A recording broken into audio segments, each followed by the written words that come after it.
Hi and welcome. In this video, I'll show you how to convert these boarding, production, and injection data into one representative table that basically combines everything together and finally convert it into such an interactive plot using Python. So in this, we're going to apply a couple of data management techniques, and basically we're going to base our work based on Microsoft version of SQL.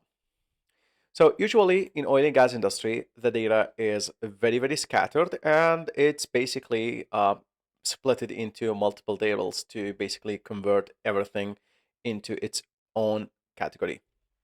Usually the injection data is saved in its own table, and the production data it's also saved in its own, or it's basically stored in its own table like production.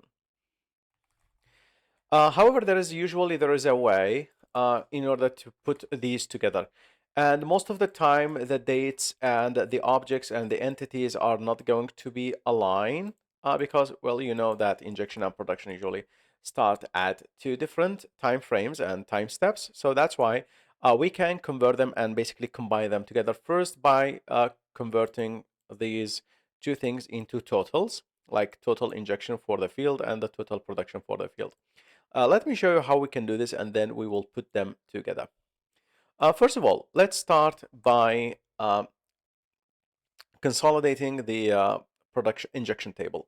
And this is basically what we need to do is we need to convert all of these injection from all of these wells into one representative value, which is going to be the total cumulative injected per date.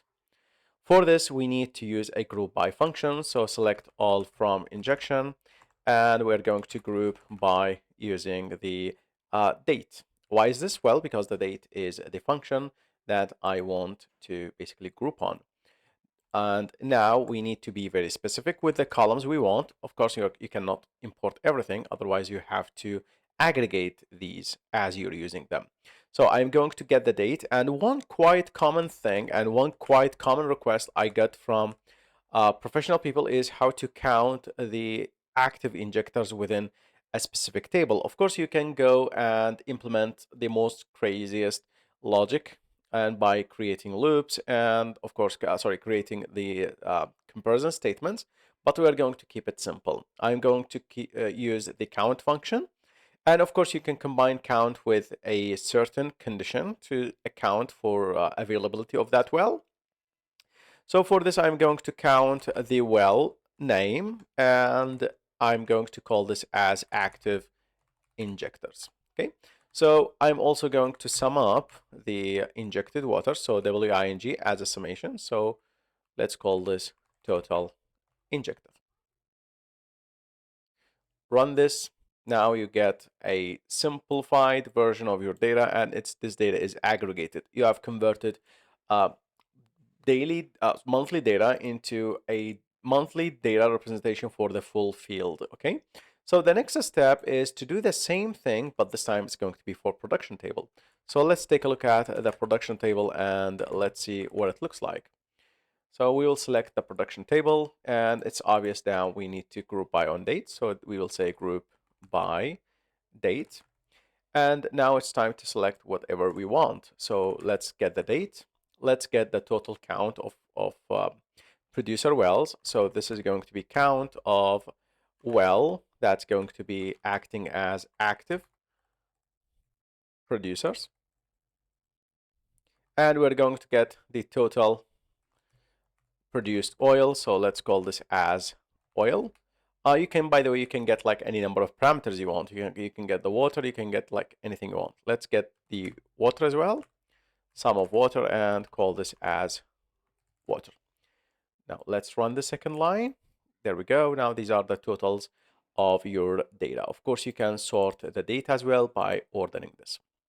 Now the next step is basically to combine both of these together. And in order to combine them on the fly, since you have two distinct queries, now we need to use the with injector. So we convert them into a table that's called CTE, or common table expressions, that basically evaluates tables on fly as this query, and we convert this second table to production as this query. Once you have both of them, it's now time to join them on the date. Once you join them, or once you put them together on date, you can basically take it to Python or anywhere else to basically further evaluate this and analyze this. Okay. So for this, we're going to say select all from production now, because you have a table called production, and let's join this on production. Let's join this on, join injection on production dot date equals to injection dot date. So this way you basically combine both of them together. And let's select everything, and now it's basically starting to work, and you have a date basically with total oil and total water and all the relevant columns we have created. Let's click on this, select everything, and copy with header. Once we copy with header, now it's time to go to Python. So first of all, what we need in order to make this work is we need pandas. So import pandas as PD. This is going to solely for reading data.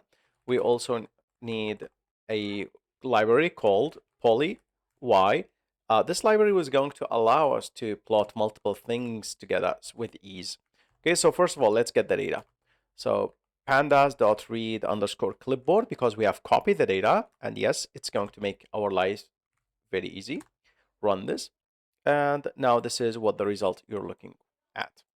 Next thing is to generate a chart for this.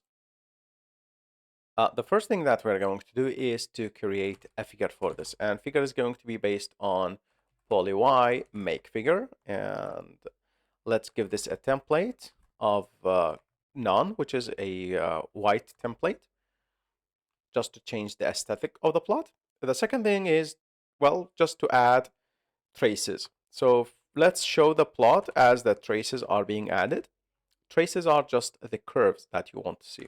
So figure.add trace. The first thing is I'm going to use date as a common index or a common x-axis for everything, and the y is something I can do to any variable. So for example, let's start with oil. So this is going to be the oil production.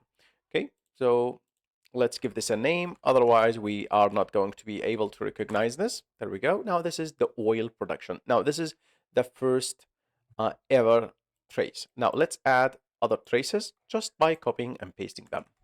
So for oil, we are going to do, let's see, let's do this for water production, and let's call this water. And let's do this also for injection. Okay, so let's call this, let's total injected. So that will be total injected. Okay. Of course, there is also a way to control what colors you're seeing on screen. Okay. And you'll see each line, it's going to get its own axes. And of course, you can change the type of the line to any type you want. For example, the kind of the line we want, for example, for this, we can do like a step chart. Let's call this, yeah, this is not closed. Let's do kind equals to a step chart. Now this basically converts your chart into a step chart. We can also add the active producers and the active injectors. So let's just copy this. Let's add the active producers, and which is called active prod.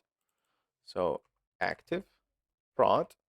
Let's call this name active prod. By the way, the name can be anything you want.